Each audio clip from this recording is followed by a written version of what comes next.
Hello, hi, welcome back. It's Brittany from Scarlett's house. Today we're gonna get bright, we're gonna get tropical.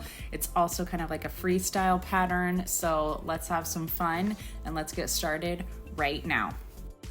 So prep whatever style tumbler you want. I'm using a 20-ounce straight from Craft Haven, and I'm using a vinyl from Vinyl Cottage. So I just cut my vinyl into 3 different size strips, doesn't matter what size they are. And I knew I was doing a vertical half split, so I already had half of my cup already taped off and painted white. And then once I decided where I wanted to lay that piece of vinyl, I just went ahead and laid it down with some painter's tape so then I could easily keep it in place and then pull off part of the backing like you'll see me do and lay it down nicely. I had no design to place these any certain way. I just kind of placed them where I see fit. I knew on the other side where I already painted white that I was going to put a glitter strip in the middle. So I kind of just made it flow with the vinyl on that side where I was laying my vinyl to kind of flow with that yellow stripe. So I just laid the thicker one down first, and then I'm just gonna lay the thinner ones however I decided to lay those, however I saw fit, just to place those down. I like to just use my heat gun for a quick second just to heat up that vinyl, and it cuts like butter for your edging. Just a little quick tip in there if anyone struggles with cutting their vinyl on the edge anytime. And then I just cut the bottom on my edging tool there. Just laid a piece of electrical tape down to help cut a nice straight line to get rid of those vinyl overhangs on the other side. And now we're just gonna go ahead and lay down those other strips, and I just placed those kind of wherever I placed one a little higher up. I placed one a little closer to the centerpiece, and then just trim your edges like you did before and go ahead and tape off all your vinyl sections. So here's the thing, I didn't know where I was going with this design. That's why half of it was already painted white. So you don't have to do that first like I did. You can go ahead and put your vinyl on in your sections, and then you can go ahead and paint in between your vinyl all in one shot. You don't have to do it in 2 steps like I did because, like I said, I did not know where I was going with this design yet, so that's why one part was already painted white and the other part I'm doing again now. So skip that whole part and do it in one shot after you lay your vinyl pieces. I like to give it a white base coat first because then it helps bring out the next color paint even brighter, because sometimes with the paint you need 2 coats anyways, so I like to just lay down a white layer first versus laying down 2 or 3 coats of the other color. Depending on the paint, sometimes you need a couple coats, sometimes you only need 1, so this way I just usually get a good coat with just 1 over the white base. So take what you want from it and just do the white base, or go ahead and just do it over your stainless steel.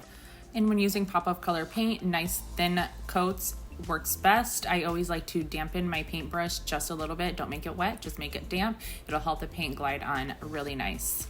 If you do need a second coat, let it completely dry first before you go in with your second coat. I do like to use a heat gun to help speed up that process. That is okay.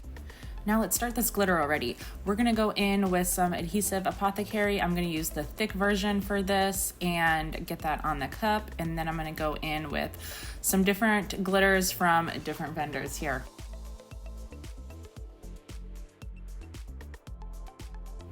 First up over the pink is Pinky Swear from Not Your Mom's Glitters. And for all of these glitters, I only needed 1 coat on all of them because my base coat. And this one is Cece from Not Your Mom's Glitters again. And this has turned out to be one of my favorite darker teal colors. I love this color so much. It's fabulous. I just went in with my bottom first, and then I went and applied my glue on and did the rest. It's so pretty. I love that color. So right after we glitter, I'm going to go ahead and pull the pieces of tape that are not covering the vinyl, just the edging pieces of tape. That center section you're gonna see me pull, that is not covering vinyl. That was just the section that I had taped off for where I knew I was going to put my glitter stripe over there in between the teal and the pink.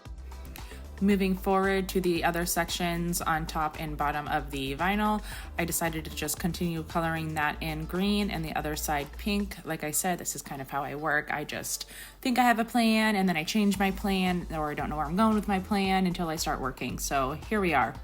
Here's another little creator tip for you. If you know that you have a good opaque paint, and I already have a white base, so I knew I wasn't gonna have any transparency, go ahead and mix your adhesive into your paint, and that way you don't have to do your paint, then your adhesive, and then your glitter. Just do your paint and adhesive together and go ahead and write in glitter and then you'll save a step. I'm gonna go in with my purple from Shock of Color next. Did I just say Shock of Color? What's Shock of Color? I meant Pop of Color, because I knew my last two stripes were gonna be yellow. That is the lightest color. I wanna save it for last, just in case we don't get any crazy stragglers messing up my yellow. And for my yellow, I pulled out my Folk Art. I did not have any Pop of Color yellow on me. And this one, she's thick. And I liked it still because it gave me really great coverage. It worked flawlessly. All right, I know we're already dry over there, so I'm just brushing off any extra little dusties of glitter. And check out that nice big chunk of paint that came out when I pulled my tape. So I did not go ahead and fix that with my white because I want to show you something. The difference between having your base painted white versus not when you lay your paint down. Obviously when I lay my paint over my white, I'm getting a nice good coverage, one shot, versus when I'm gonna go over my stainless steel, you're gonna see that through it. And then I'll show you what it looks like if you left that. So you'll see some like hollow peaks in the paint.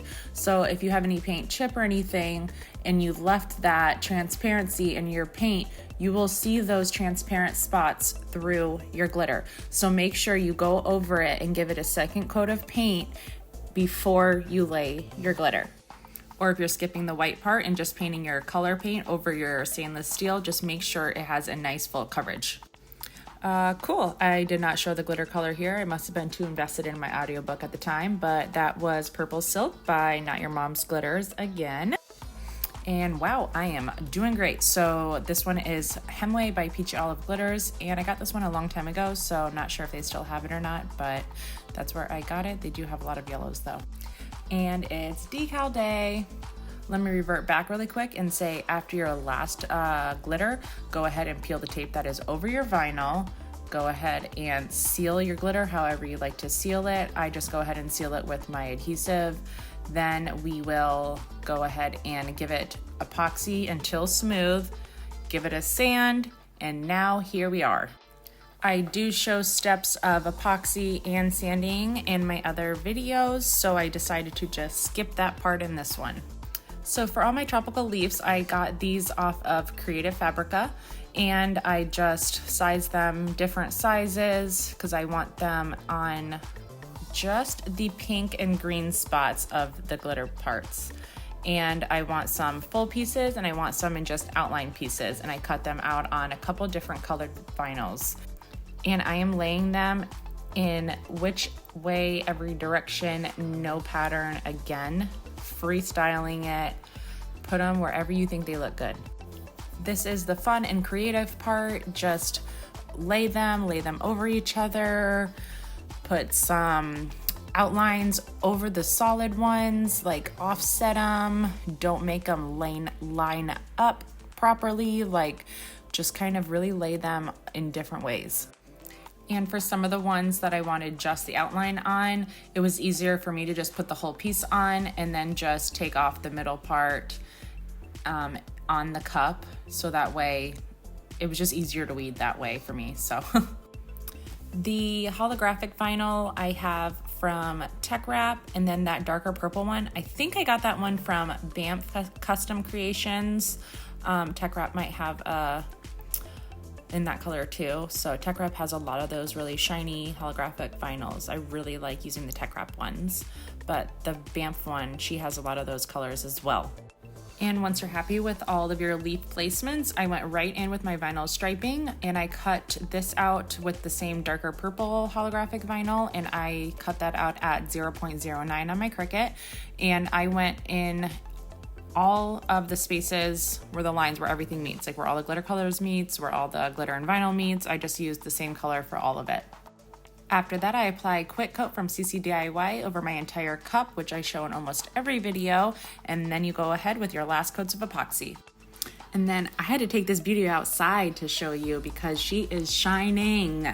And this one, you can do so much more to it too. Like, look at that yellow spot. You can put a name in there. I was thinking about even adding some leopard spots, but at the end I was like, you know what? I'm just done. I like it like this. I'm moving on to the next. Let's go.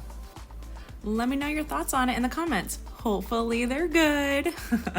But yeah, let me know if you like it. Let me know if you're gonna try it. Follow me on my socials. Tag me if you do. I love to see pictures. So I really hope you enjoyed this one, and I can't wait for you to see what I do next time. Thank you for watching.